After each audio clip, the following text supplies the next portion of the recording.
Welcome to the Student Success Center Learning Skills and Strategies Workshop. My name is Leah and I'm a peer success coach, and today we're going to be talking all about overcoming procrastination. So as students, procrastination is something that many of us are probably familiar with. So maybe you found yourself saying, I'll do it tomorrow, or realizing that you left an assignment too late and now you have to pull an all-nighter to complete it, or starting it still just the day before that it's due. So all of these things are very common, and just because they're common doesn't mean that they're things that we want to strive for, because it tends to really aid in adding stress on top of the university students' already busy and overwhelming time. So we all experience procrastination, but why do we procrastinate? So often there's a lot of different triggers that cause procrastination, some of which we'll talk about right now.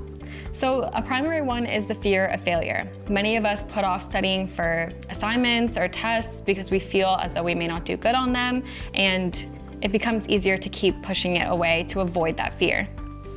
Additionally, we may be struggling with a lack of motivation. So maybe you're studying for something that you're not super interested in, and so you're finding hard to motivate yourself to keep going. Additionally, we may be struggling with perfectionism, so not wanting to start something unless we feel like we can do it perfectly. And sometimes we feel like this is coming from a positive place. You felt like if I want something to be good, it's good that I want to feel like it's perfect.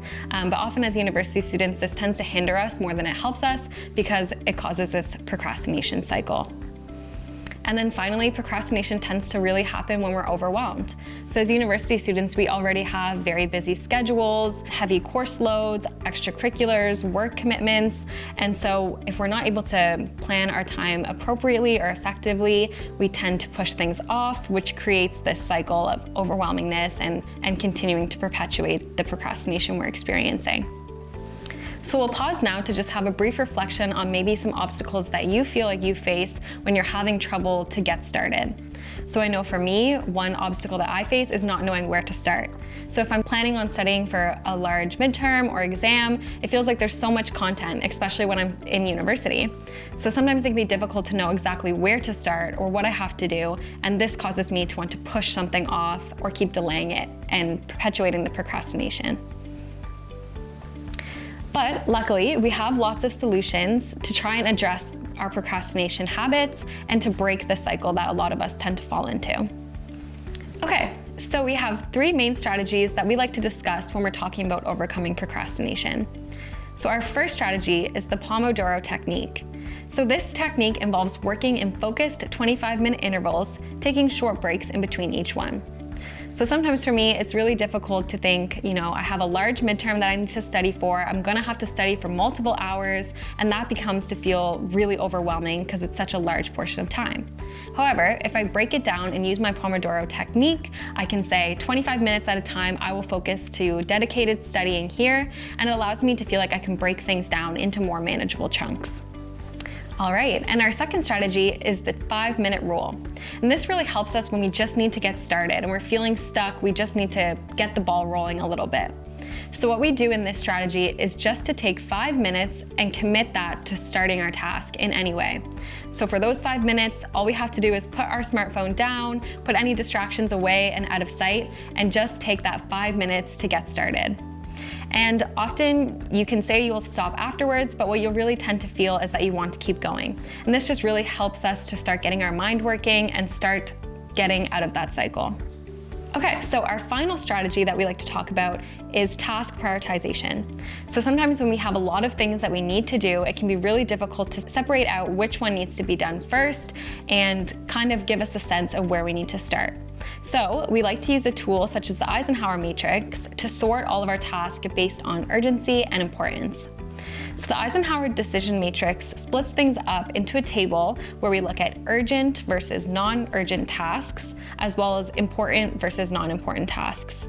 So if something is categorized as being urgent, as in maybe it's due in the next few days, due in the next week, and it's also important. So this is something that we have to pass in or something that we have to study for, then we're gonna put that into the top left corner of our matrix as something that we need to do and do it now. So when we're looking at the things we have to do, we're probably going to want to start there. The next block of the Eisenhower matrix is what we would call our non-urgent tasks. So maybe this is a task that's coming up 2 weeks from now or at the end of the month, but it is still important. So maybe you know that you have a midterm coming up in a few weeks, you know you have a large essay due, and so we're going to have to schedule in a time and decide when we're going to do it. So maybe we're not starting with it immediately, but we know when we're building into our time management and schedule, we want to decide and plan for when we will be able to accomplish this task. Next, we have our urgent but not important tasks. So maybe this is something like other commitments that you have, or perhaps you're working on a group project. So what's really important here is using our delegating tool. So maybe we can say, who can do this for me? It's really important to have a great support system around you as a university student, as it's really great to have people who can help you out when you're dealing with a lot of things that have to be done. And finally, our last block of the Eisenhower matrix are our non-urgent, non-important tasks.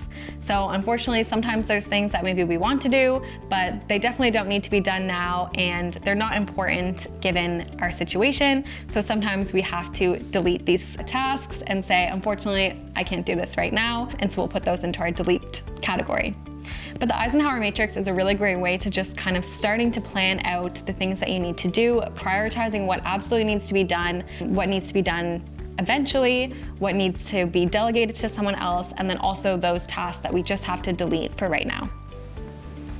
Okay, so now that we've discussed all of our 3 different strategies, I'd like to challenge you to pick one task that maybe you've been putting off and try and commit to starting it today using one of the strategies that we just discussed. So maybe it's the 5-minute rule, maybe it's the Pomodoro technique, or maybe you have to sit down and utilize an Eisenhower matrix to decide where you're going to start. And what's most importantly as well is I challenge you to share your progress with a friend, a study buddy, or an accountability partner as well within the next 48 hours. So procrastination, sometimes having someone to keep us on track can really help us to break out of that cycle.